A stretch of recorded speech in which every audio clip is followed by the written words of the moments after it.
Welcome back. March is truly a month for Egyptian women. While the world celebrates International Women's Day on the 8th of March, Egyptian Women's Day falls on the 16th of March, when women took to the streets in the first mass demonstration against British colonialism during the Saad Zaghloul Revolution, the 1919 revolution.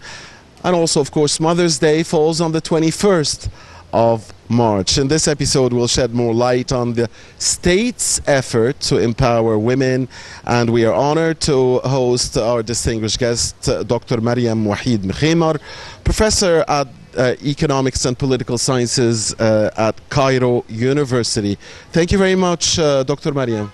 Thank you very much. Dr. Mariam, it's a pleasure always to have you with us in our episodes of Nile Cruise and all our episodes, Zoom in, everything.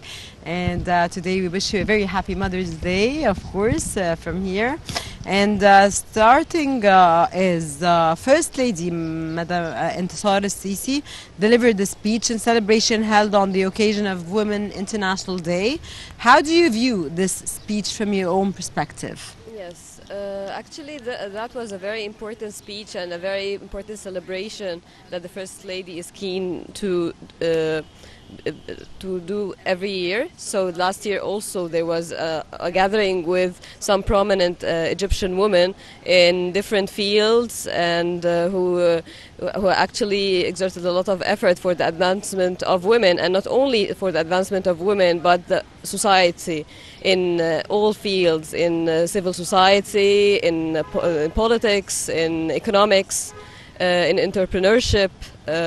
So she actually gave prizes to different women who have done a lot of social work specifically also, and also artists and politicians. Right. Dr. Mariam, the First Lady, was also keen, clearly by her statements, on not only empowering Egyptian women but also empowering African women, you know, Egypt being a leader in its continent. So how do you view this? Yes, actually President Abdel Fattah al-Sisi is keen on furthering good economic relations and political relations with a lot of African countries, and also the First Lady has met with different African First Ladies and discussed women empowerment, because actually women empowerment is seen nowadays as something not related only to local contexts, that we need to organize conferences for women along different African countries and also globally. So Egypt's vision, for example, 2030, is also a reflection of UN efforts around the world to empower. The part on gender equality is, or the theme on gender equality is a theme that all the globe is working on. So women in Africa and Egypt are suffering from similar problems related to, despite economic development measures and indicators that are on the rise, but still there are some factors that hinder women's development. So there's work on this, how to empower women through legislations, through, for example, trying to end a lot of problems like for example, sexual harassment, also violence against domestic against women, yes, domestic violence also, and providing also opportunities for women to start their own projects, like the program of Decent Life in Egypt. So providing loans for women who actually are skilled or trained to do that. Yeah. Dr. Marwa, during the event of the Women's International Day, the First Lady greeted women on the International Day of Women, as I said, saying that this day reflects a journey full of giving, a journey that all women still continue with the same spirit of enthusiasm and sincere determination, despite all the challenges and difficulties. Your intake on this? Yes, actually, was emphasis on the idea of women as an icon, as women are full of qualities regarding being creative, also are working on developing themselves. They have this enthusiasm towards developing themselves and their country, and they're working on this in different places. So, for example, Dr. Anisa Hassouna was the leader of Nas Hospital, so she passed away a few days ago. Our deepest condolences to her family and all her loved ones. Condolences, yes. Yes. Dr. Mariam, empowering women is a necessity, not just to get a good score in human rights, I guess, measures, but because, by empowering women, this is the guarantee that you would have a developed society, because the woman is the mother, the woman is the worker, she's also the teacher, she's the doctor, she's the nurse, she's more than half of society, really. So I wanted to ask you about, the state's vision for 2030. How do you see it overall? And I want to ask specifically about education for girls, because girls are the future women.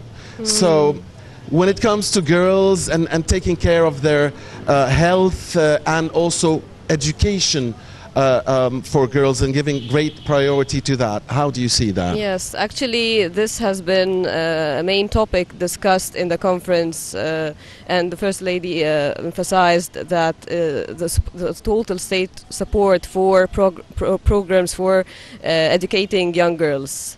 And also this is part of education that is not only in Cairo or Giza, but also in the different governorates, and part of the program of developing villages in different areas in Egypt, in Upper Egypt, for example, in the Delta and other governorates, not necessarily in Cairo or Giza. Or yes. So it's so there's a state support for this, and also there's coordination with the UN organizations and offices in Egypt that are working on those programs along international standards, because education itself is changing. Since Corona, and how different universities and different schools responded to the new challenges. So there has been changes also around the world. So how to develop the education to be along international standards as well.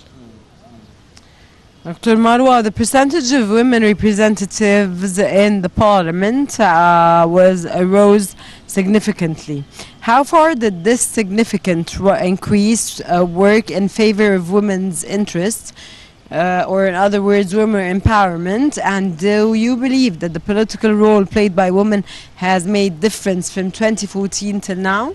Of course, we have also many ministers and Yes. governors as well. Yeah, governors, yes. So we witnessed since 2014, as stipulated in the Constitution, that there should be total equality between men and women. And this vision was also developed further in 2016, which was the year of Egyptian women. And later on, we witnessed the huge rise of women in the executive branch or in the government. So we had 8 ministers in the government. Now there are 7, but it's on the rise. Also, we have women as members of parliament. Judges, we have judges. We have judges, and last year it was the first time for women to gain this right to be in the state council as judges. So the change from 2015, we had less than 2020, so it's on the rise. So in 2020, as in the constitutional amendments of 2019, quarter of the seats of the parliament are allocated for women in the House of Representatives. So we have now 26%. So that's more even than 25%. So that's a huge rise, because before we had only like 2 or 3% in the parliament. It rose in 2015 to 15%, but we have now nearly 15%. But now we have 26%. So it's on the rise, and this increase also is witnessed in something inside the parliament itself, in the standing committee inside the parliament, because more women are chairpersons of committees, which is actually more significant. This significant rise also is not in the number only, but in being chairwomen of different committees, and that gives them more power. So more power in decision making. Right. Now there is no question that the state is doing great efforts to empower women, but there will be no real swift change unless the society changes from inside. Yes. And to do that, we need to raise awareness. And Yes. to raise awareness, you need the media, the mainstream media and the social media and so on. So I wanted to ask you about how do you see the role of the media, of social media, in raising awareness about, you know, the rights of women, the rights of girls. Yes, things are improving, definitely. But we want it faster, we want it swifter. Yes, so I will answer your question in just two parts. The first part about the role of society. So, for example, universities are working very well. For example, Mansoura University, they're usually annually like a week for awareness of violence against women, and they organize conferences, and actually students with professors work together to raise the awareness of all the threats against women, like violence against women, like sexual harassment. And actually this decreased. I don't know the numbers specifically, but you can see that you can witness this in the society. The problem with the other question about social media, actually it's like a positive and negative tool. So it can be a very good tool and it can be a very bad tool, because unfortunately we witnessed also how the social media can have bad effects on women when it's not that censored. So there can be attacks on women, like for example, if a woman is just suffering from a personal matter and it's exposed on social media and the society criticizes it, not all the societies, like some sectors of society or some people, that sometimes makes the problem worse.